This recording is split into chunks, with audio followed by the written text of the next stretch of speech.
All right, well, we're going to get her going. All right, guys, welcome back to the Raised Hunting Podcast. I'm your host, David Holder. I'm joined again today.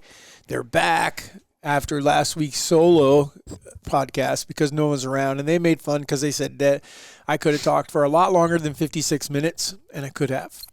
So, sorry, but I'm not sorry because I helped some of you guys get through your day, and hopefully I helped you kill a deer.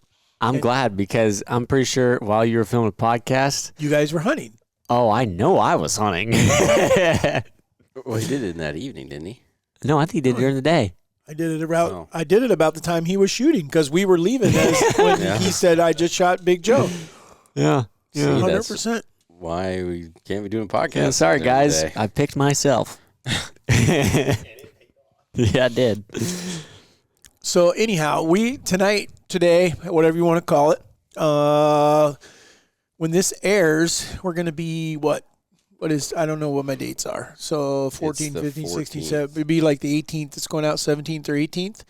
So hopefully we can give you guys some helpful hints. Last week I talked a little bit about specifically using decoys and a couple other things that people had sent in. Today we're going to talk about just some like what's going on and why we're doing what we're doing at this time of year. Warren and I both still have tags. I have 2.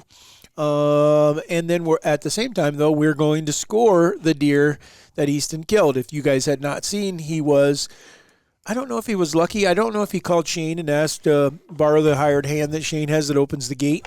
And he brought the deer over and then Easton shot it when it went down the driveway. But he didn't make a good shot, so we had to follow up and all this. It was all good.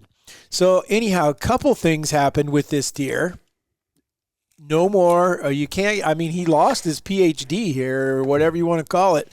I don't think it was Dr. Deercember. I think you gave yourself Dr. No, I had Deercember. multiple I think people it was Mr. Deercember. That's what it was. And then I got people freaking texting me after chains last year and said, what is that, 4 or 5 now? I think that you're Dr. Deercember now. Right.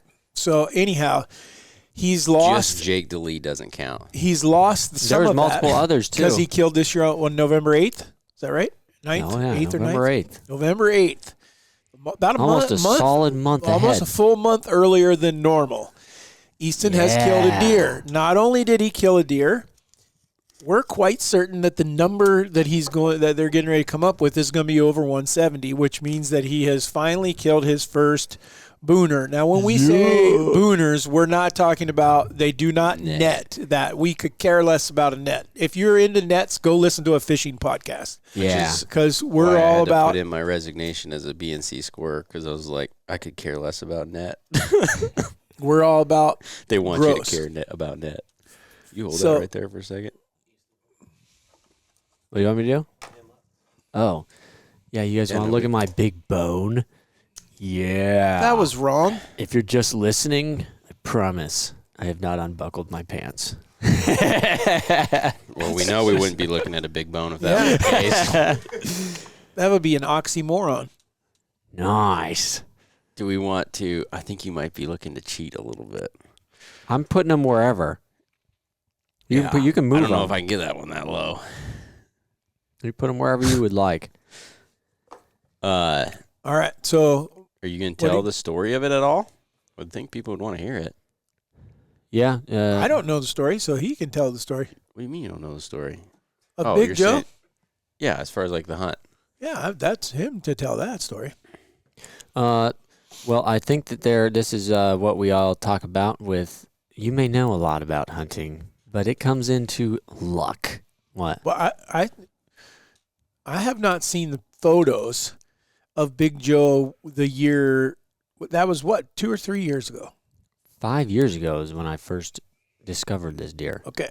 So If it's the same deer, which I've That looked would- and looked and looked, and it's, I mean, same spot, same time, all the time, same splits, freaking, Did you cut his teeth out? yeah. So we think this deer might be, or Easton thinks, I don't have enough to say because I don't have any clue. I don't hunt where he was hunting at. So we'll have to just turn in his teeth. But he could possibly be like 8 years old then. I don't think he's 8. Well, if that was 5 years ago and you I didn't shoot will at a say- 2-year-old. No, and I know the year before that was when I first saw him. Would have been, he was like 130. And there's no way he was a 130-inch 2-year-old. I mean- Oh, yeah, that's possible. In Well, if it Iowa, it was, is yeah. 100% I think it possible. was 5 years ago. I think it was 4. Oh, I've done the math on this. It's Well, then, 4 I years thought ago is came when up I with that, we shot. figured he was like 6, 5 or 6. Yeah, that's because I'm still doing my math where I subtract a year. What I'm saying is, okay, He 130. didn't get any bigger from last year. Yeah. Deer's the exact same size, pretty much. Which, I mean, to me, would say probably could peaked. definitely Be between 7 or 8. 4 and 7. Yeah. Okay, Yeah. but a 130-inch deer would not be an uncommon 2-year-old. It's better than average, but it's not uncommon. The largest 2-year-old that I physically know of is 149 that we had both of his sheds. The 9 is what we called him. Oh, yeah. Yeah, He was I'm 2. going to look at the Did photos. we have him and everything again. aged? What? Did you have him aged? Yeah. Oh, jeez. What's his name, too? Was He was 3 when I Kneecap. found the skull. Kneecap was like 130-something or something. He was 2 as well. Well, I don't know. I think he got his name because that was when Joey first started hunting, which was 5 years ago. And that was the first, like, good deer Joey saw. And he even was like, he's got one of those splits. Because he's learning still. I was like, yeah, he's got a split G2, and he's a really nice buck. I was like, Joey, that'd be a great deer for us to try to shoot for a muzzleloader. We're just going to shoot anything. And so that's where I named him Big Joe, because that's why I was called called Joey. And so I mean, again, I'm like very confident it's the same deer, unless they're just magically a twin that's been doing the exact same thing for 5 years, except we had a year gap there, but I wasn't hunting it very much to know, or running cameras really. But anyways, he showed up this summer, and we knew he was in there quite a bit, but this summer Joey was getting my intel at the time, and Joey had not seen him, but had a picture or two of him. After that, I was like, I mean, that was in like, I don't think he had him in velvet. It was before or after that, but it was close enough to the season that Warren was like, that deer is probably going to be close and probably not going very far for a while. And so after I tried hunting him earlier in the year too, but he also, I hunted him similarly to how I hunted him previously, if it's the same deer, because I was like, he ain't going to leave. He's going to be there through November too. He always was. And so I knew he was around a couple times. Like there's one time Warren freaking saw him driving around while I was hunting. It was not close to me, but I was just basically moving around in areas where I knew that he was going back and forth to, or chasing does. I saw another buck that was a decent deer in there. But I was really trying to find him primarily. And, you guys actually kind of ticked me off because I still felt a little odd about your guys' thing where the deer you kill is the one time, like you guys on a couple podcasts ago where you guys are talking about some of your bigger deer that you don't see them multiple times. Because I feel like we can't tick you off with that if we're just stating data. I know, but my point is that I think where I'm construed is I feel like we do have so many encounters with a lot of deer, like an RJ, a Ralph, Junior, but a lot of them were not. What you guys are saying is we did not kill those ones, and so I have not seen this deer on the hoof at all this year until I shot him. It was one time. Now, when I went to go hunt was, if anybody saw the photos on Instagram, I was sitting in the snow in the pouring rain in a saddle, which wasn't very fun. But for whatever reason, I felt as though there was a reason to be. It was one of those days I felt as though it sucks, but there's probably going to be deer moving. And so I had sat in the morning and then didn't really, it was downpouring so hard that I shot a coyote and that was it. And saw 3 other coyotes and not a deer. So I got out, dried my clothes off, and figured I'd wait for it to break and get in early and wait for the rest of the evening. I dried my clothes off at the laundromat in the nearest town, and then ate some breakfast, and then went back at like 12. I was sitting there at like 11:30 trying to convince myself to go in because it was just downpouring, and I just said screw it and walked in. I think I was set by like 12:30, 12:45. Took as much time as I wanted. I hacked some friggin' limbs because I was like, I'm going to be here for 5 hours or 6 hours. I'm going to get comfy. And it ended up being, I'm pretty sure I set up within like 100 yards of him from where he was bedded. Because when he came out, it was like 130, 145, something like that. And a doe came out at 30 yards. Can't hear anything because everything's so quiet with the rain and everything. Everything's wet. And all of a sudden she pops up at 30, 35 yards. And I got super excited because I was like, oh, nice. I'm not going to get skunked in the freaking pouring rain. And I was just about to text you guys and say, yeah, there is deer moving. And I was like, well, I guess I should probably check and see if there's a buck, just in case. And right when I freaking thought that, all I saw was mass on the left. And I was like, oh, Big Joe, get ready. And I freaking was like, oh, here we go. And my camera was already, I was alone, so I was filming myself. But my camera was already set up exactly where they were coming in, which was shocking that it actually worked properly. And he came in, I got full draw on him and waited because he's standing at 20 yards, but he's got a limb right in his vitals. And so I knew that from where, this is like what we talk about with reading body language, that where he's at, I have like another 2 feet. And when she starts to walk, he's like on her. So he's probably going to go pretty quick. He may not even respond to me trying to stop him. And so the moment he took like a half a step, I grunted at him relatively loud compared to what I normally would do at 20 yards. And he stopped and looked at me, or looked over towards me. And when he did that, he took a step towards me as well, which I did not account for because I shot him, right behind the shoulder. Friggin' felt as though I smoked him, but I had a weird hunch that I was like, I feel like I smoked him. I'm going to look at the video and see if I smoked him. And, I hit him exactly where I was trying to, but it still didn't feel right. So then we went and looked, and meanwhile, it's still pouring down rain, and I did not want to go quickly either. Like, I was kind of torn because I thought to myself a little bit, maybe you should go look for blood right away before it gets washed away. Then I was like, if everything goes well, you should be dead right there. So just leave it and don't try to push it. Try to make yourself wait. So I didn't get there till didn't get even walk to the arrow for like an hour probably till I had Joey with me. And arrow was covered in blood. It zipped right through him. And we could follow blood for 50, 60 yards, a lot of blood. And that was under like thick cedars and everything, still raining on us. And what, were you say something? Yeah. You do know that this is intended to be used like this. Where's that thing? Where's the clip? I had it on there like it's supposed to be used.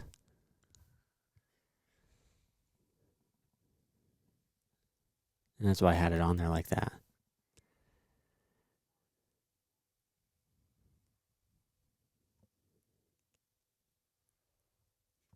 It should come through there. I don't have my glasses on. It goes. Well, that's how I was sitting there. Yeah. And then that way, when you're always measuring to the end, you're not getting it too thick or too thin. You would think that just pull. At a scoring class, they would show you that. Isn't that pretty slick, huh?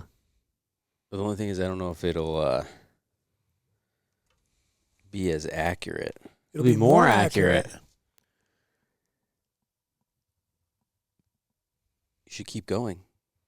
I thought you were about to say something because you seemed very baffled. Anyways, well, I think when you do as many, that's going to be hard. But as many classes as they do, that you think, yeah. Because I can tell you, there ain't a single person in that class that did that. So we followed blood for 50, 60 yards. Dumping blood. It was not like your dark red blood, but it was, I wouldn't say bright. Say like a normal red blood, not like, not dark. Well, I'm trying to give them color too, to also explain if you have a shot similar to this. It wasn't like your dark muscle shot where it's just flesh or muscle or nothing vital. And so we got to like 60 yards and it just dropped off. Like it went from a ton to nothing very quickly. And so I was like, okay, we're either missing it, it got washed away, or he went a different way and we can't find it. So we looked and looked, couldn't find anything. Then we waited longer, waited for Warren to get out, and we went and got him. I had Hannah bring me Christo just in case. Christo didn't care to even try, which was concerning. And then we couldn't find any extra blood either. Granted, at this point, we've now had rain for 4 hours, something like that. And it's not like you're just sprinkling. It's been downpouring. So I felt as though Christo should still be able to pick it up decently. Warren was trying to talk sense into me, showing me that what research shows that if you have enough rain, it'll wash it away, which because Easton is legitimate. But I was like, why? He should be taking this. He should be taking to this trail, and he's not at all. Easton was taking it with the intention that Christo's reaction meant the deer wasn't dead. No, I didn't know why he wasn't taking it. That's the only thing I've seen Dan do, but Christo does. I mean, Christo typically likes to at least still follow them. We should explain to someone that real quick. So just real fast, when you have a tracking dog, or if a tracking dog, you call one, and someone gets there and they say their dog doesn't want to run the track. In what Easton's referring to, Dan was trained by someone else. And when the trainer brought him to me, he said, I'm not going to tell you your dog will do this, but some dogs, just so you know, you put them on a track and they just don't even want to, they do not want to, they don't show any interest in it like they have on other ones. And this happened to us 3 or 4 times with Dan. First couple times, the first time it happened, Warren was running him. And Warren had not run Dan. I had been doing all of them. So I thought, well, it's different. He doesn't understand now with Warren trying to handle him, and he's not giving the same commands and stuff like that. So we chalked it up to maybe that's what it was. Well, lo and behold, 4 or 5 days later, the guy that we were tracking for contacted us and said, that deer is alive. And so we were like, oh, okay, well, then it happened again. Same scenario. Dan didn't want to run a track. Now, in between there, he had run some tracks and found deer. So what we're saying is that I know it sounds crazy, but some pheromone that the deer puts off when it's lethally hit, the dogs pick up on or don't pick up on. And in this case, Dan has the ability to like go, sorry, that deer's alive. Yeah. And so anyhow, that's what Easton's referring to when he's talking about Christo didn't take to the track. But Christo has not done that before. He's only done it once or twice where he's been like kind of nonchalant done it. Because after you've run your dog on enough tracks, you get in sync with each other. And typically, like Dan, I've done it with Dan before where he just doesn't do it, doesn't want to. Christo will at least attempt, and then eventually he's like, yeah, whatever, doesn't really care, but at least he'll go on it. And he wasn't even, it was like, I couldn't tell if he was just completely overwhelmed with all the scent or couldn't smell it, which I found that shocking because he's found tons of deer for other people. So we ended up backing out because I'm like, we need to come back when there's daylight. Maybe the rain will quit. I don't know if it's going to get any better, but this is going to be a pain in the freaking butt. And so we came back in the morning. Of course, overnight it froze. So really trying to track anything at that point is like not possible. No, for the dog. That's the worst conditions that you could imagine is rain, then frozen ground, because then the scent gets trapped in that ice. Yeah, so basically any scent that was still available was frozen, gone. And so we tried to look for blood a little bit. Legend attempted to, it seemed like he was trying to go on the track, but it didn't end anything. So we ended up I'm like, we just going to have to grid search this. And we had 5 or 6 of us or whatever. And we grid searched and we grid searched and we grid searched. And I'm like, after mile 5 or something of us going back and forth, I'm like, I'm not happy about this because I flat out do not believe the deer is not dead. I believe he's dead, and I was pissed. I was in a tantrum mode because I felt as though I had all of this come up to one thing. Everything worked so well. I felt as though I executed how I wanted to execute, and then now it's not. I don't even have the benefit of the doubt to be able to feel like, oh, the deer's gonna live at least. I mean, whether I got another shot at him, at least I know he's good.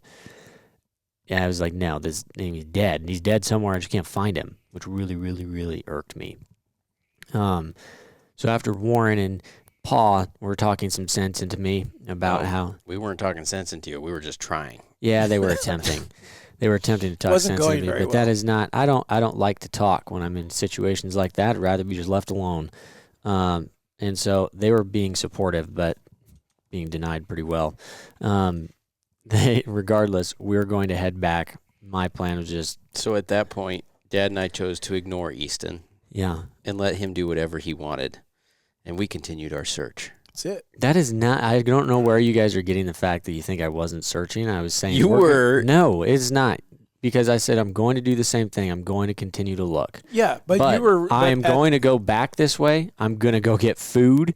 I'm going to get Hannah situated at home or whatever, so we don't have people sitting in the truck. And then I will come pull a David, where I just walk and pick a part on the map and just keep walking, even though there's not that much land to walk. But I'm going to I'll just keep going until you find him or you've exhausted all options. That was my plan. Not you act like I'm just giving up on a deer. No, that's not what we're saying. But at that's that what time, you make it sound like. No, I'm not making it sound that way. But at that time, you were ready. You were going straight to the truck. The yes, I was fastest way that going you could. to. Yes, 100%. Because I'm coming back later and I'm going to be done with it. And Warren and Dad said, let's go down one draw that we had not gone down yet. And I went down the left side. Dad went down the middle side. Warren went down the right side. Well, I don't know, 10 minutes. Yeah, if that. Yeah, I mean, I don't know what your guys' track was at. Mine was over 5 miles. I think probably. Mine was over 5 miles, but I think mine was 6.5 hours is what it said. It was long. Said I'd been I think walking. it was over 6 too. I think mine was 5.5. And that was no breaks. We did not stop for lunch or anything. We just went. And mine might have been a little bit longer because I had to walk Dan back to the truck. Dan tapped out before any of us did. Yeah, I don't know why we didn't bring any water either. I don't know why we didn't do that. Because we had to carry a pack or something too. Yeah, I mean, we thought we were going to go out there and just walk over, and the deer's going to be laying 100 yards away. And that didn't happen. So, anyways, 5-10 minutes later, Warren's calling me on my phone, which my heart sunk because I'm like, what? We literally just split up. There's no reason he should be calling me. And we got him. Why can't you hear us? Or why aren't you coming over here? And I'm like, I haven't heard anything. I can't. It's windy. I'm over on the other side of the hill. I can't hear anything. He's like, well, get somewhere and listen. So I get to the top of the hill. I said, okay, I'm ready. So hung up and screamed. And I was like, oh, they're over that direction. So, oh, man.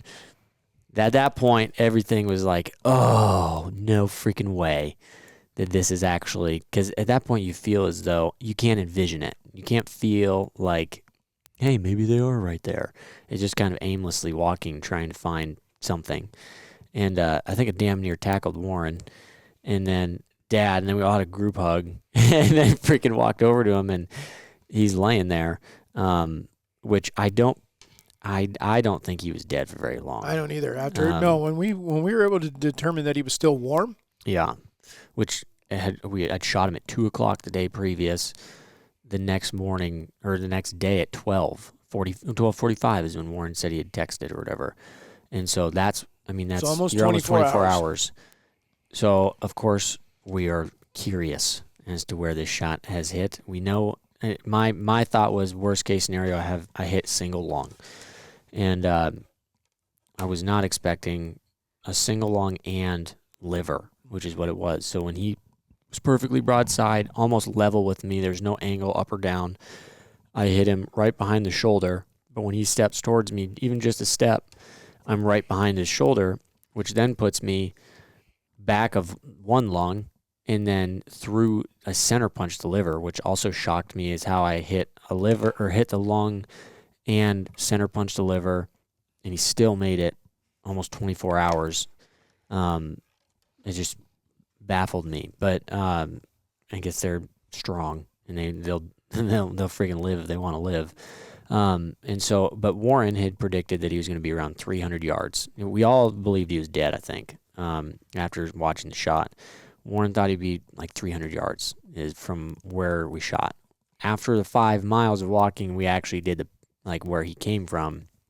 We only ended up being 374 yards from where last blood was. So emotionally taxing. Warren correct on where we felt as though he'd be within that area.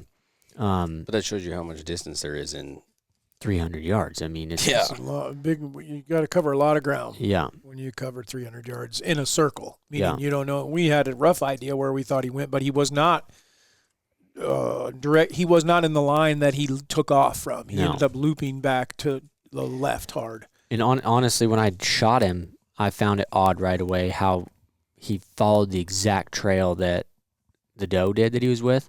But I'm not thinking, oh, he's going to follow his doe. And I think pretty well where that doe was headed before I shot is where she headed after I shot, and I think If you want my opinion, I think the blood told us when I looked at it that day.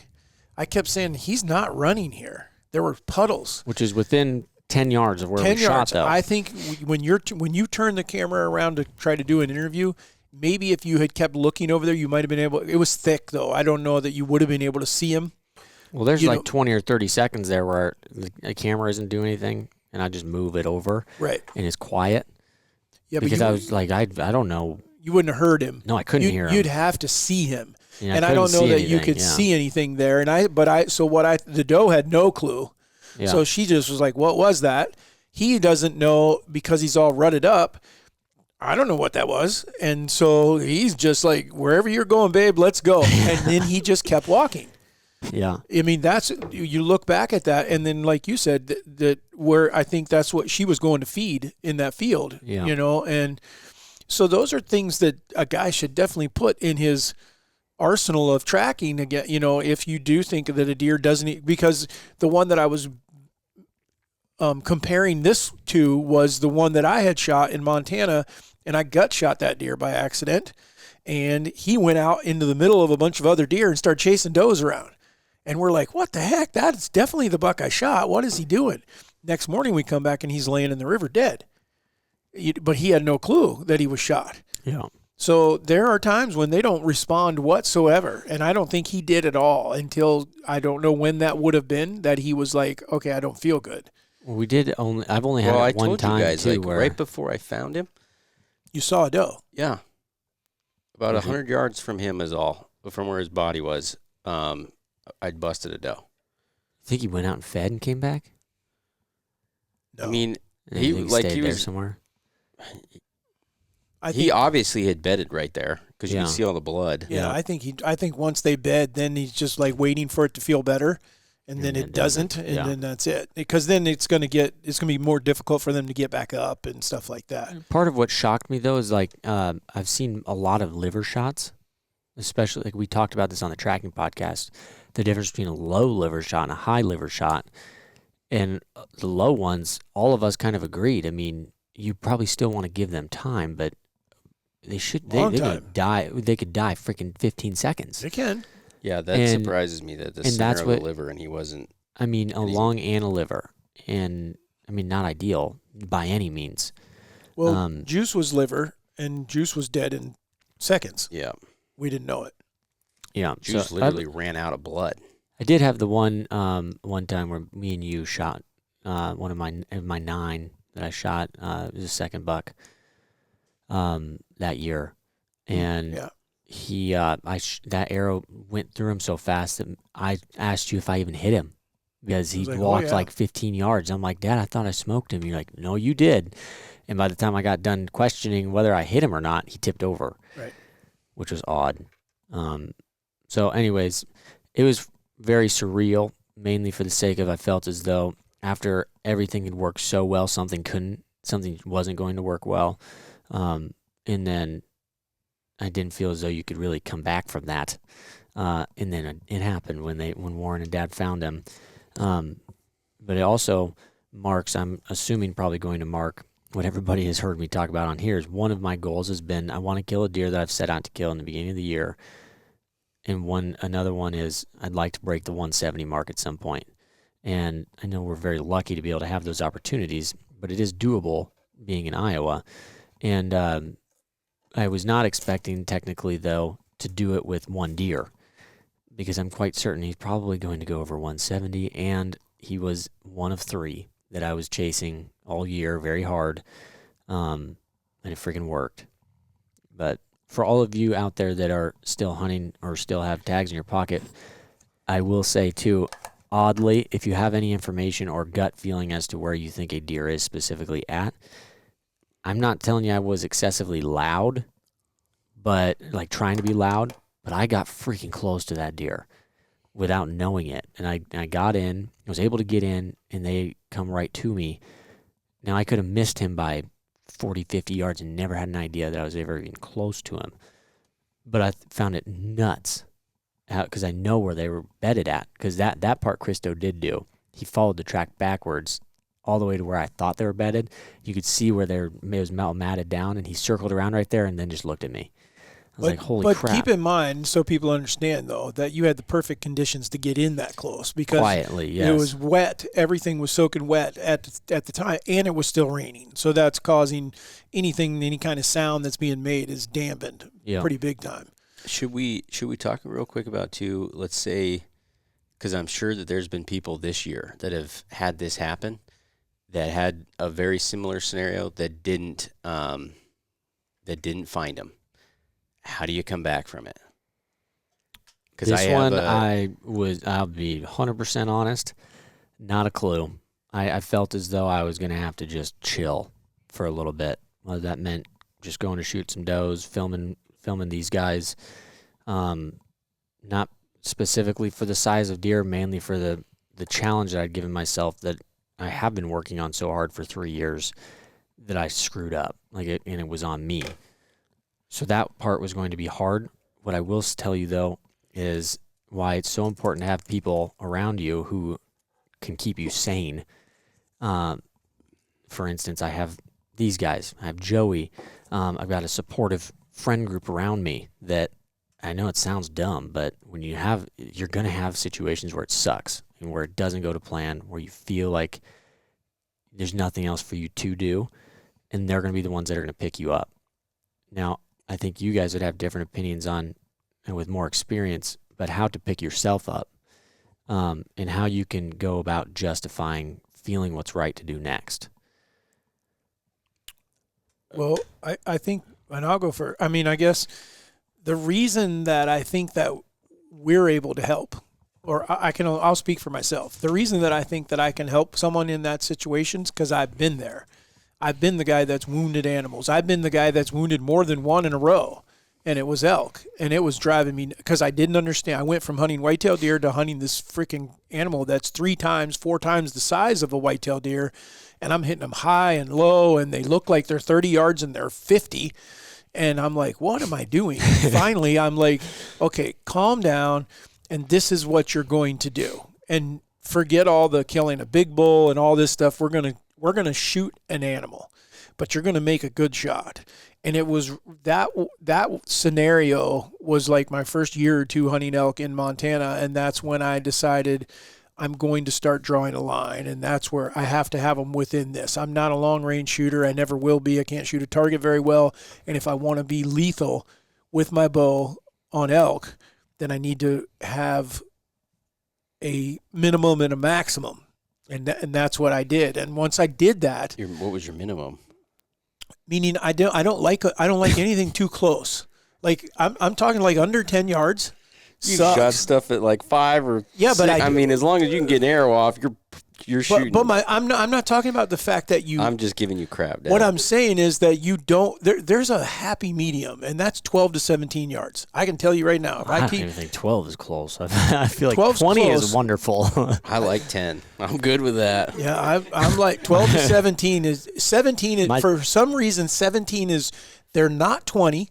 Okay, so it's even easier. It's easy, but at the same time, they're not close enough that they hear the creak of a bow. They hear this or that. You get away with a little movement. When they break that 10-yard barrier, a gnat could fart and they'd hear it, And so I don't like that.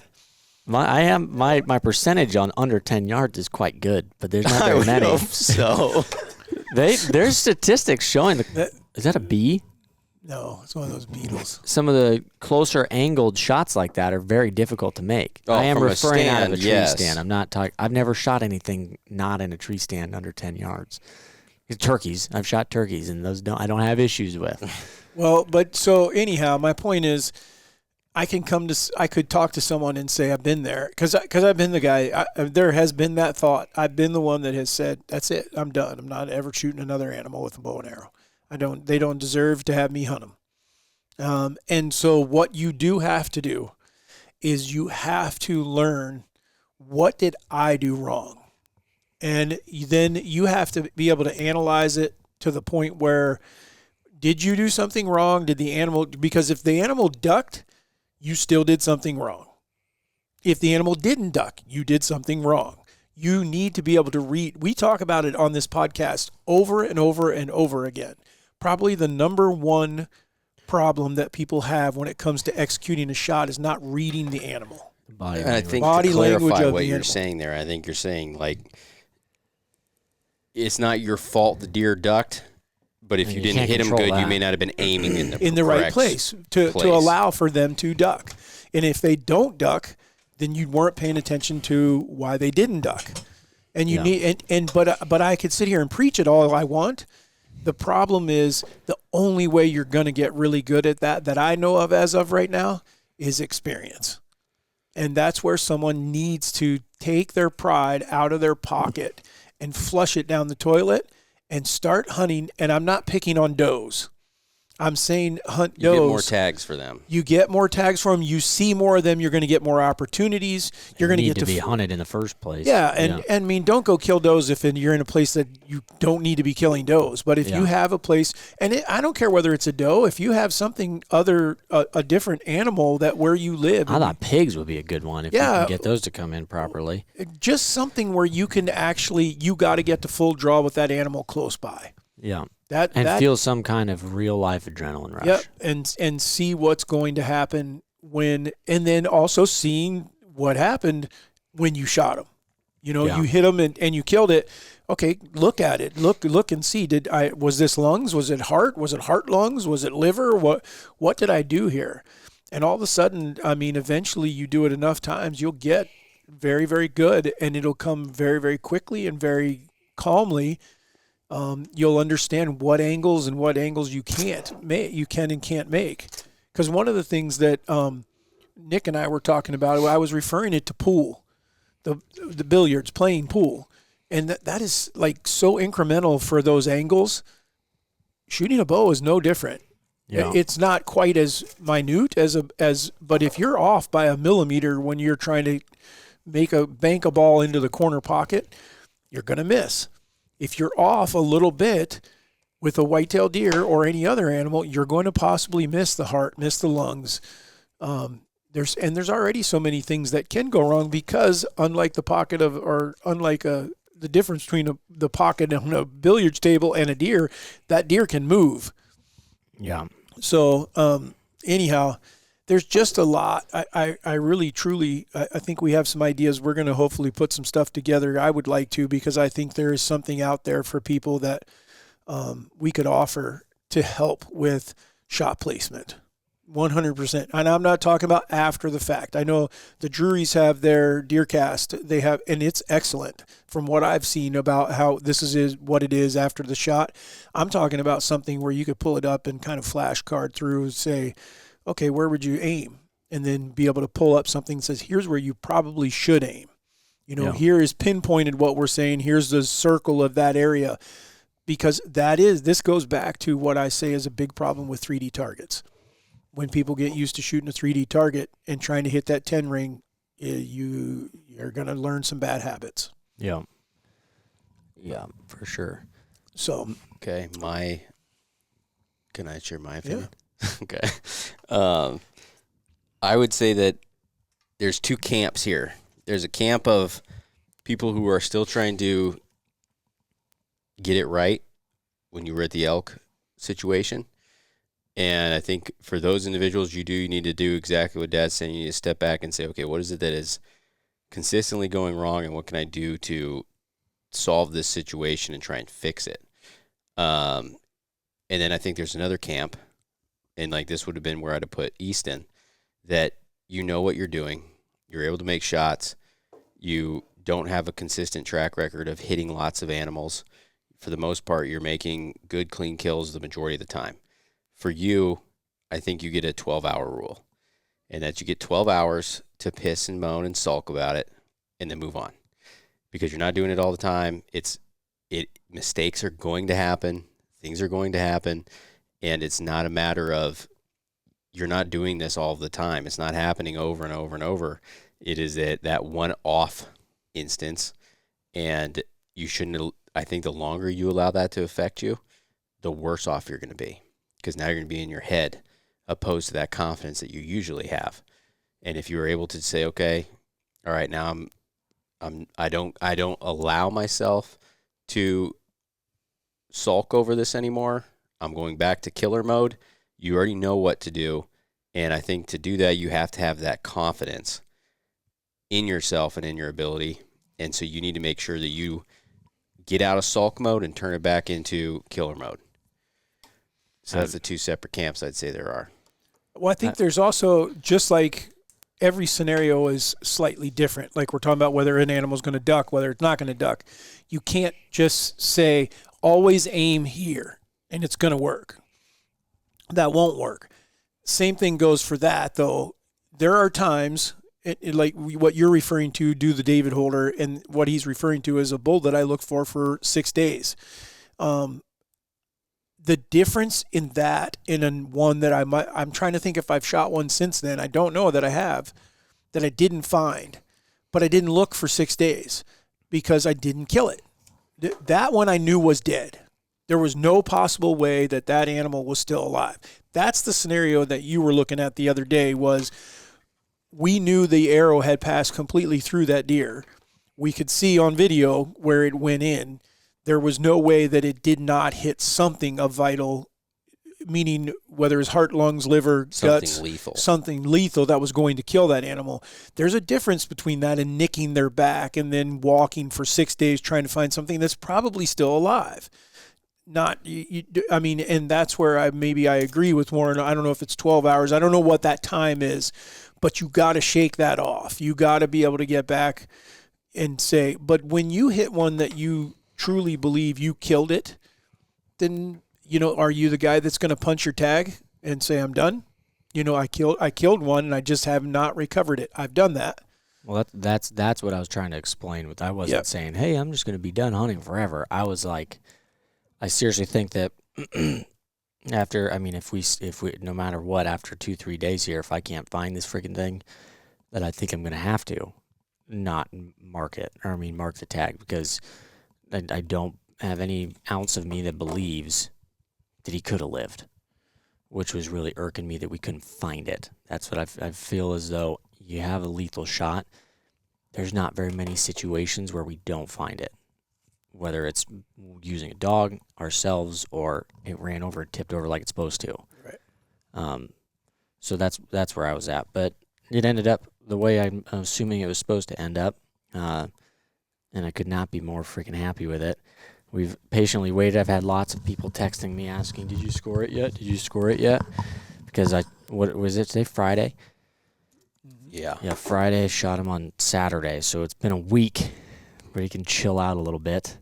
But it was worth it. And it also felt really freaking weird to be the first of 3. Normally you two have got something done by now. And I'm in the anchor. I think the latest that I've been killing, because I get two. Last year you were later than this still, weren't you? 16th. 16th. But I'd already killed it. But then I didn't kill the base drop until I think the 22nd of November. And what was straight up? Straight up was pretty late too, wasn't he?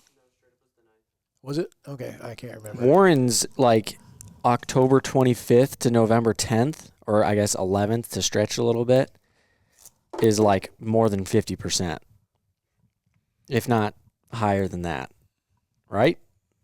Mine's kind of all over. Well, I mean,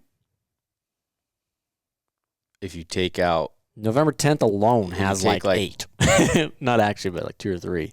Yeah, I think the latest I'd ever killed one was, well, other than last year, eating a tag, November 15th, which was Thor, I think. So maybe we'll set a record this year. I'm killing a deer this year, though.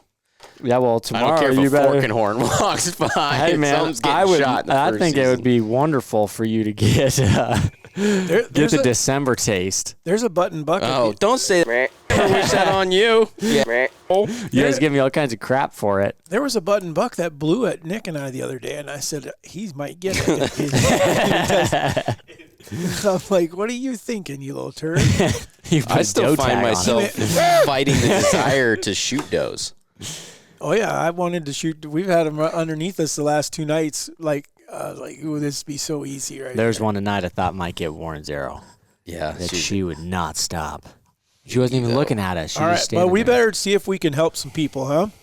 Warren's getting close here on getting the score here, but so we're mid-November. Rut is in full gear. Many of you have heard us talk.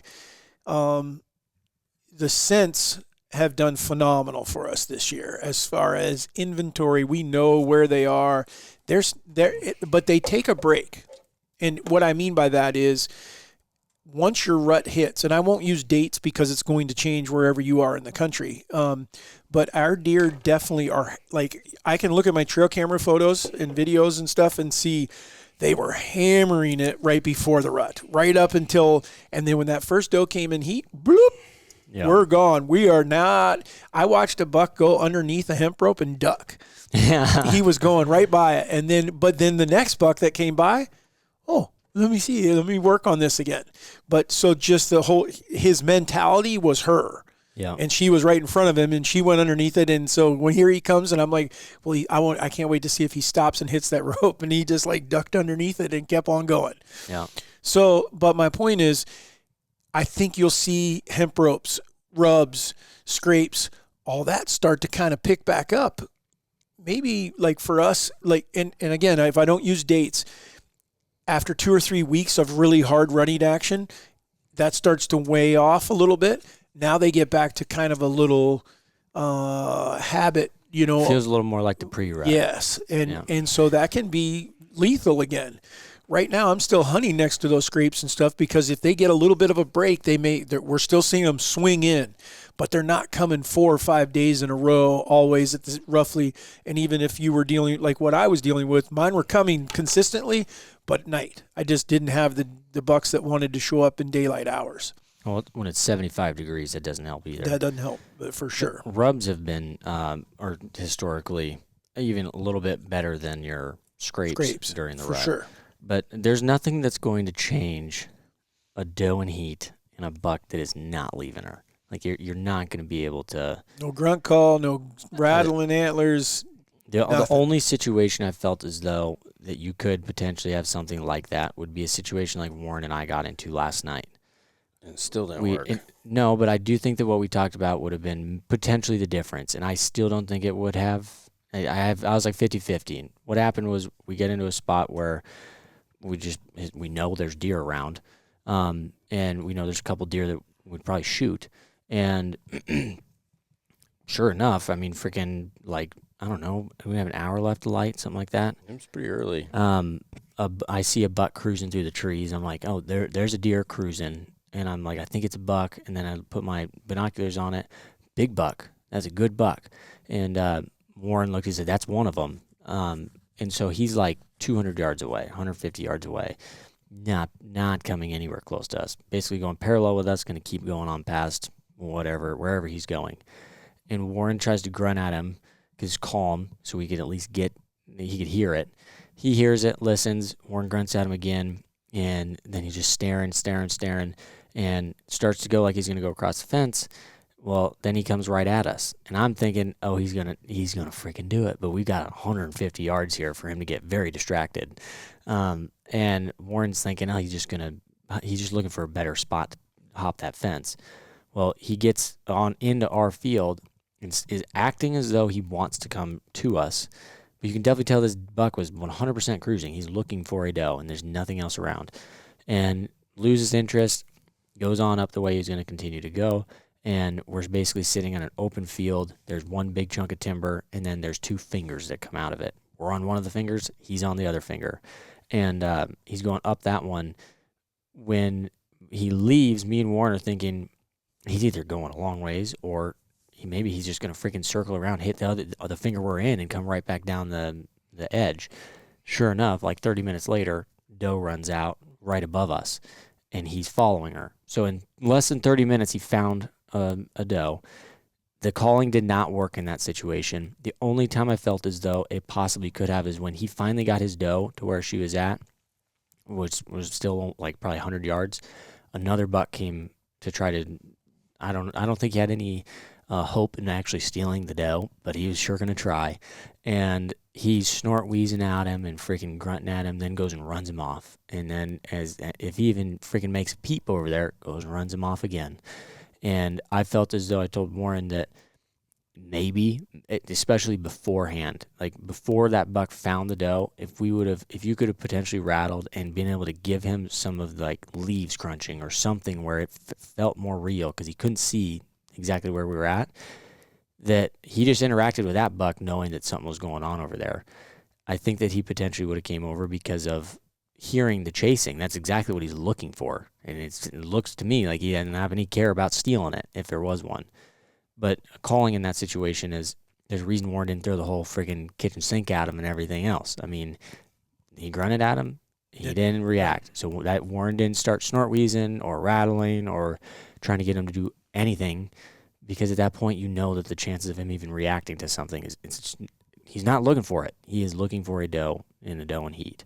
And I don't think that I personally don't think that when they're with that doe you can rattle at them. And it wouldn't have done any good. And that's what I felt like before he found the doe, though. Yeah. Because he acted interested with the grunt call. Right. If we could have maybe given him a little something extra, maybe he doesn't go up, he comes over thinking that there's a doe over there. But that's still, in my opinion, would have been a 50-50 shot there too. I mean, but I do think right now is the time of year where you got to be pretty freaking patient, because it could have, for instance, I mean, I sat there and I didn't see a deer all day. I shot a coyote, and the only deer I did see was a doe and the buck I was looking for, and it just in the middle of the day till 2.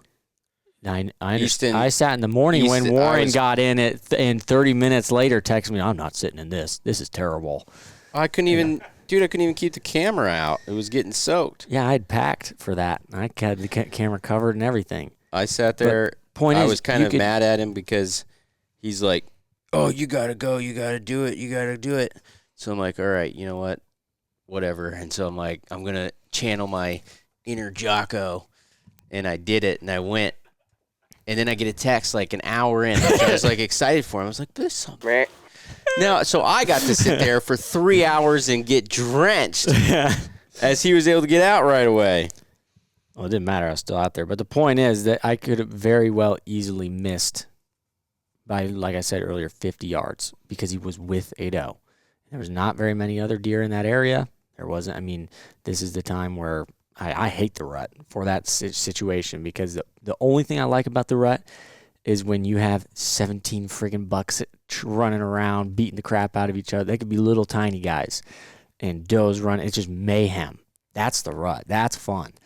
But when you're trying to kill a specific deer or something where you're in spots where you don't see anything, you could have somebody 200 yards away from you that's seeing every freaking deer possible. Well, last night, Nick and I, we didn't see a shooter, but we saw 7 different bucks. We saw a 12 that's a little, like his tallest tine is probably 5 or 6 inches. He's cool looking deer. He was the first one that came through. But after that, though, it was every 2-year-old in the country was there fighting and walking each other off, and then they chase a doe. And it was just cool because we were sitting next to a cornfield, and so you could hear them running through it and everything. And so it is a lot of fun. But that same evening that you shot yours, I almost killed a really good deer as well. And I had a very similar situation to what you guys had yesterday, in that I have a buck show up that I don't know. All of a sudden, I just look through my binoculars and I tell Nick, "Big deer, really big deer. This is a shooter." And the deer leaves. And I was like, man, I wanted so bad. It's like 4:15, 4:20, so like hour and 20 minutes before dark. I'm like, grunt at him, rattle at him, do something, because he just walked away. Now, mind you, the wind was kind of blowing to my right, and he was straight off. So it wasn't straight away from him, but it was a pretty good quartered wind. I take that back. That evening it was quartered, but it was quartered this way, and he had gone to my left. And so I told him, I said, "I want to frickin' do something so bad, but I'm not going to, because he'll just keep going and end up downwind." So I said, "Don't do anything." So we sat there. 5 minutes later, I look over. I'm like, holy crap, he's right there. He walked back up. This time he's going to the right, and then lays down. I'm like, now game on. Okay, he's come this way. Maybe I can pull him straight. He's not headed already to my downwind side. And so I looked and listened for a couple minutes as far as check and make sure the wind was right. And I was like, okay, it's good. Nick, here's what we're going to do. You're going to look through binoculars. You're going to turn the camera on. I'm going to hit a grunt call. You're going to tell me what he does and whether he can, because I wanted to turn the grunt call also and blow it behind the tree, so I wasn't looking at him at all. And I hit that grunt. He goes, he heard it. And I hit the grunt call one more time. He's up. And I was like, that's what he immediately got on his feet. And so I stuck my grunt call in my pocket, and then he says, he's coming. And he was walking right to us. And I'm like, surely he's going to cut a little downwind. Now, again, I'm sitting 8 yards from a rub tree. I'm like, he's going to come hit that rub tree. This is going to be perfect because the wind is quartered past the rub tree. He makes it to about 45 yards or something like that, and then takes a right-hand turn and starts following the wind. And I was like, you turd. And I knew then, I'm like, he's not going to get to us before, because for him to come out of that thicket, he's now going to be real close to our wind. And we never saw him come out, but I gambled, to see if I wouldn't have done it when he was going left. I did it when he was going right, and it didn't work, so, but that's just one of those situations. I'm going to try to make something happen there. What are you shaking your head at? I thought you were agreeing, like with when he's. Oh yeah, like especially like when you call at him and you have a rub tree there. It's like if they don't.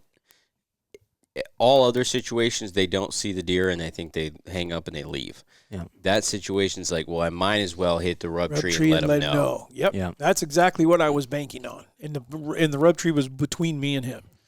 And if this is the same deer that you think, and after you sent the pictures or the video today, I think it's him. And so we're looking at probably a 6 or 7 year old deer. He's been through a lot of seasons, a lot of hunting. You hunted him some. He had some encounters with us. So he played the game. He knows what's going on to some degree. Yeah. What would you say besides what you're doing right now? Or I guess you could explain what you're doing right now. Well, I can. You do have a strategy, and I freaking hate it because I'm now his camera guy. I do have a strategy. I'm not a fan. And we'll see if it'll be yet to be determined if I am correct or not. But so basically all I'm doing is I have 2 different bucks that I'm hunting, and the wind in the morning is usually good for the one, and then the wind in the afternoon is usually good for the other, and the access is better. And I'm pretty much still going off of where each of their home ranges are, or where I believe that they are. And I'm basically saying that I know that these hunts could suck for the next several days because there is so many does in heat. But as long as I'm not busting a bunch of deer, I am going to continually sit this same spots over and over and over and over and over. And I do believe at some point I'm going to catch one of them. Yes, he's going to come by looking for a doe, or I'm going to catch him with a doe, and I'm going to get a shot at one of them. I actually think the one that I have the best chance of killing will be the one that I don't see near as often on cameras, or I've never seen him in person, at least this year. I was going to say, me and you filmed him the 1 year, 2 years ago, but since then you saw him last year walking in one time. Even though I haven't seen this deer in person at all this year, I do believe that I really believe the odds of me killing him are better, and it's because of what you just said. And I think I'm going to shoot him in a scrape. I think that does this rotation every once in a while once he runs out of does, and he goes and this is one of the places I'm going to go and check for a doe, and this is actually actually a good pinch point. Like if he does it, he's dead. I can kill him.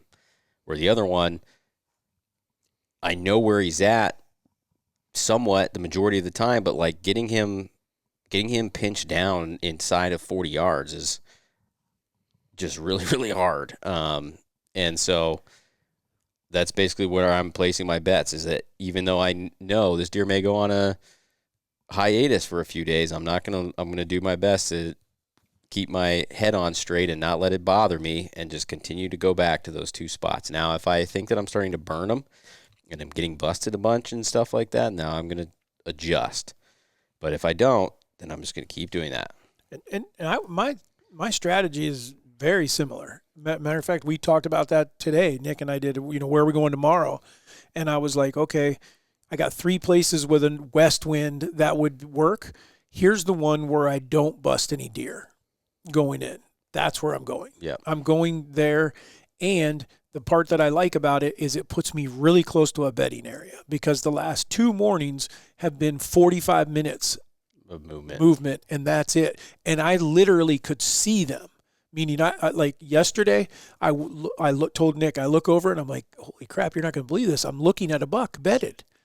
At first, I didn't know he was bedded. I could just see his head in the sun. And I'm like, he's freaking bedded. And this was at like 7:40 or 7:15 or something. It was like an hour, not even an hour after daylight. And then this morning, I rattled one time. I said, I'm just going to try something here. Just because wind is good, it's perfect. Came blowing right where we walked in. No one's going to be able to get downwind of me. Let's just see and I hit the rattle and antlers. 3 minutes later, a forked horn shows up. This is what was close to 9 o'clock, wasn't it, Nick, when I rattled? And before he can even we're talking a forked horn, right? He comes out of the timber and he turns and he's coming right to us. And I'm like, he gets 40 yards away, something like that, and lays down. I was like, it's like they can't even force themselves to go do something right now. And what we're dealing with is this super heat wave that has hit, where we were 75 degrees today. It was like hot. It was hotter than our opening day, I think. Yeah. And so it kind of killed. So my point is with that is one of two things. I want to be next to a food source that's good for when it's that hot. But my main thing is if they're wanting to go bed quickly, I want to be close to that bedding area but I still won't take the chance with wind. Wind still is my number one. Well, I think the other thing you got to keep in mind is if you could chase them around forever right now. Like, especially if you're running cell cams and stuff, you'd be like, oh, he's here, he's there, and if you keep, I'm going to try to move to this spot now, you're behind him every single time. And so I think you got to pick wherever you believe that he's going to be at some point, and you just got to keep doing it. As boring as it may be, you just got to keep doing it. And then I remember, honestly, it's good that the podcast helps me remember this stuff, because I do remember the last 2 years now, thanks to Mr. Deercember, thinking that once you got into this November 20th and you get a little bit past and you get into like the 23rd, 24th, you don't need to panic. You need to move quick. But we'd had quite a few deer that got back on a pretty strict pattern because they needed food and needed to recover after the rut. And so all they were doing was going to bed, going to food, going to bed, go to food. And if you could move your cameras and you could take the time and you could scout and you could figure out, okay, where is one of these bucks that I want to try to kill doing that? I believe there is an opportunity there for, really honestly, you got a decent stretch until that shotgun season, at least for us here in the Midwest, because that's all they're doing at that point. But you got to figure out how can I get to access them and get to where and catch them doing it. That's also where I've had the best calling success is later, like after November, like 20th, which dates don't desperate. really matter. But yeah, like after everything's already kind of chilled and there's still maybe a doe here and there kind of thing. Like even after that second wave of does come into heat, that you can get some good reactions. I feel like the pre-rut is when you can kind of start getting some good reactions, and a lot of people prefer that's when you're calling and stuff, or if you can call the deer you see or something, because they're not all that they're wanting to get fired up, but there's not that doe to distract them or whatever else. So you can get good reactions. After all of it is said and done, I feel like I think the reason it is better is because it's desperate. We just had a taste of it. I may be tired, but this is it. This is the one chance, and you can get much more consistent results calling later in the year. Well, it seems like some of them too don't always go all out, and then there's others who are like borderline dead. Oh yeah, like they're laying on their sides and stuff, and then there's others where it's kind of like they still got some go-go juice, and they're like, done. The rubs is where it gets even more fun too. After because those freaking turds will rub them when they're shedded. I've got 2 trees that are just being demolished. Hammered. However, I want to caution people because and so there's 2 things I want to talk about: trail cameras and losing your deer. And what I'm talking about is if you had a deer consistent and all of a sudden he's been gone now for 10 days, do not freaking panic. odds are, unless you've seen him get posted on the local newspaper or whatever it is, I think we're past that. Yeah, he's probably still there. And so what happens is once they start chasing those does, and especially if they're the mature deer, if they're a 4 or 5 year old deer, they're probably going to take a doe from, it's not going to be difficult. It took that deer 35 minutes to find another one. And they get with them and they're going to stay with them. They're not going to a scrape. They're not going to a rub. This is it, man. This is what I've been waiting all year for these 2 weeks. And then all of a sudden, bloop, you get one. There he is. Okay. Now he's not to that point where you were talking about. He hasn't gotten back to he's consistent yet. But that means, it's time. He's starting to think about going home, and then you could start to plan for that. So don't panic. He's probably still there. Yep. Number 2. If you're the dude that, like me, that's still running SD cards instead of cell cameras, you're going to rely more on your stuff you got from the year previous. I think you should do that whether you have a cell cam or an SD card. It's proven more lethal than like what we saw. Some of these same deer are to the day of doing something, meaning like the last time that they came by here was November 20 or October 29th. The next year it's October 29th. There they are again, or within a day. And so I think it's even crazy if they're within a day, let alone the amount we've seen on the day. On the day. But my point is they have some internal clock that's telling them how to keep track where they need to be. So rely on last year's stuff and go, okay, well, on November 12th, he came through this and he was daylighting in this. He was home. He was back where he needed to be. And so that's kind of what I'm doing is I'm looking at stuff going, okay, here it was last year. Because by the time I pull the card, unless I have some weird, and most of mine are not in places like that where I have something that says he went into here and I pull a card, I better hunt here this afternoon because I might have a chance. Typically that doesn't happen for me. I'm too far behind. They were here already, but if I look at last year and I just say, okay, he was consistent here last year at this time, I want to move in there now. Yep. If the same deer is there. It's a big thing as to why you should really, I think a lot of people should practice. And if you don't care about bucks, if you don't care about trying to shoot specific bucks or just any kind of buck or whatever, you're probably not the one listening to this podcast. But I think people should practice more identifying their deer. Because a lot of people probably just think that, I think a lot of people just don't even pay attention to the deer, even if they do run some cameras, what deer were there last year, or don't identify the same deer that was there last year. And then you don't even think to, where was that deer last year? Then you're just going off of current information. So I think practicing recognizing characteristics of deer can really help you look back at the previous year. Oh, yeah, I have known this deer for maybe a year or two versus, it's just a brand new deer. Well, Patch is a perfect example. The best example, though, was straight up from him going from one place to the other and then just stay there until he dropped his antlers, which was crazy. I think that's what we might be dealing with the Bravo 12. I think we don't have him. Right. But Patch, he's there now. If I was to hunt Patch all the time, I think I could kill Patch. But as bad as I hate Patch, I can't get myself to sit there all the time for him because he's still a 135-inch deer. But you're an idiot if you think he's 135. Well, I think killing. You do this on deer you don't like. You talk him down so that you can't Patch. Convince yourself to kill him. That deer's not 135. He's so small. Last year he's 150s. No. Yes. I would love to shoot. Yes, I wish I had that is one that I think because I could have killed Bailing Twine twice already, and I hate that deer. We all have our nemesises. Yeah, well, and I need to explain. Except when I hate one, I end up killing it. You guys hate him, you don't kill him. Well, I do believe I do think that killing Patch possibly would be the best possible thing that I could do to help that particular farm. Because I do believe that he has pushed everyone. He pushes every deer that is of any caliber out of there. But he's got to be coming to the end of his string here pretty soon because he's got to be getting up to be 7 or 8 years old.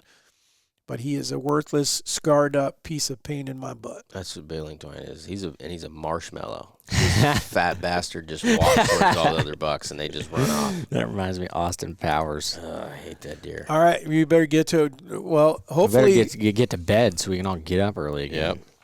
We're doing one in the evening here. This is not normal for us. Are we ready? Yeah, we're ready. You're gonna hate me. Yeah, it's okay. 179 and 7/8. That'd be all right. That's he owes me. He owes me with BG. 179 and 4/8. Seriously? Holy cow! I guessed 179. I did not. Wow. That's why I was telling you the rough score, because I said this will be the rough smallest. Score? Yes, that's what. Didn't you remember every single time we've ever actually? Because Dad would do it all the time. He was roughing them all the time with that tape, and they were 5 always inches 2 to 3 inches small. Yeah. So I was figuring that he would actually be 178 to 179 because I got 176 with the rough tape. I see. If I had to guess, I had guessed 176 before you had done that. His right side. Oh my gosh! Is 85 and 2/8. 24-inch beam. 24 on the right? and 1 on the right. Wow. 24 and 1, 5 and 7/8, 10 and 2/8, 11 and 6/8 on the G3, which totally maths to me. Like I almost was kind of surprised it wasn't 12. I mean, that shows you how long it takes to make a foot 12-inch tine. 6 and an 1/8 on the G4, 4 and an 1/8 on his first circumference, 4 and an 1/8 on the second, 4 and 6/8 on the third, and 4 and 0/8 on the fourth. Oh, they're all over 4. Yeah, on the left side, well, that's what's very interesting about him. you thought he was gonna have a 5 or upper 4? No, I didn't. But His paces? like he doesn't look thin. He's not thin, but he looks but he's very average on mass. But he doesn't look average on mass, if that makes sense. He looks like he's got a lot of mass. Left side beam was that does not count? no. I That's didn't even boring. measure that one. Why? It could be 180. Because it's wider than it is long. I can tell you that ain't a point. 25 and 4/8 on the left. Yeah, see that's what I would have guessed for a beam. Well, you can see it if You can see how long the right, Yeah, if the you left take side is more than the right. see how much further out that one goes. Oh yeah. You have to look at it from like this. Oh yeah. So yeah, I do see that. that's where you pick that inch up. So 25 and 4/8 on the left main beam, 6 and 5/8 on the eye guard, 9 and 6/8 on G2, 11 and 7/8 on G3, 7 and 0/8 on G4, circumference 1, 4 and 2/8, circumference 2, 3 and 7/8, circumference 3, 4 and 2/8, and then circumference 4, 4 and 0/8 for 77 and an 1/8. What was his eye guard? 8-inch abnormal and an 1 inch and 7/8 abnormal. On which side? Oh, I guess left. Left was 6 and 5/8, And the right? 5 and 7/8. Huh. Freaking tanker. 17 and an 1/8 on spread. Yeah, that doesn't surprise me. Yeah, And that's a he big seems like deer. he's got a bigger frame than that too, like width-wise. Well, it's because he's got He's 12-inch wide. tines. Gosh, dang. Freaking unit. Yeah. That's wild. I was not expecting that at all. We'll take it. Big Joe. That's good. You don't want to skip over 180 or over 170. Yeah, I agree. What? I've got my 10s.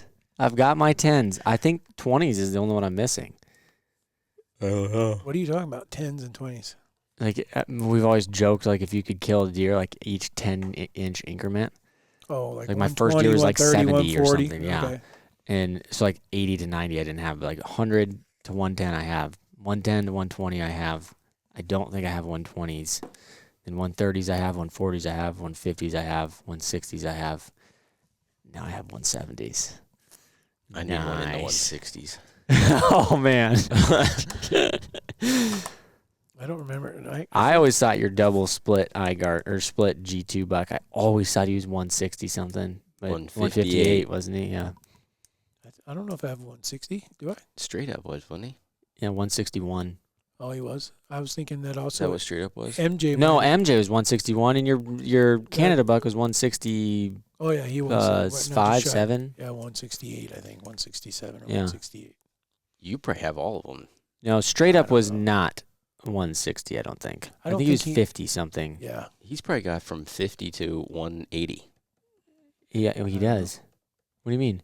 I'm saying on deer. He's probably Oh, got a 50 inch. Oh, a no. 50, a 60, Yeah. a 70, my an 80, gosh, a that would 90, be a fun to 100, a determine. 110, a 120, 130, 140, 150, 160, 170, I'll 180. guarantee you the under 100s I have. Well, I know you have 130s, I hope everybody has a 140s, couple. Oh, 150. 130 somethings are all the deer from Montana. Right. 136 was one. I mean, that was like the number. I have 4 or 5 deer that all score 136 and something. Yeah. And then you got some 140s, 150s for sure. 140 maybe not. Yeah, I you know- do. You mean Oh you yeah, shot a Buell- 140 and, together. what's Brahma I feel like was you're 147 or 148, I think. Yeah, I yeah. scored Brahma. Brahma was in the He was 140s. 147. Yeah, so you definitely have 120, 130, 140, 150, 160, 170, 180. Yeah, and I know I have 110 too. Hey, I'm in the club, boys. There you go. Come on. I know I have a 109er. Yeah, you do. Okay, I'm not doing a wacky fact because I'm ready to go to bed. Yep. All right. All Time right. to rock and roll. Guys, thanks for joining us.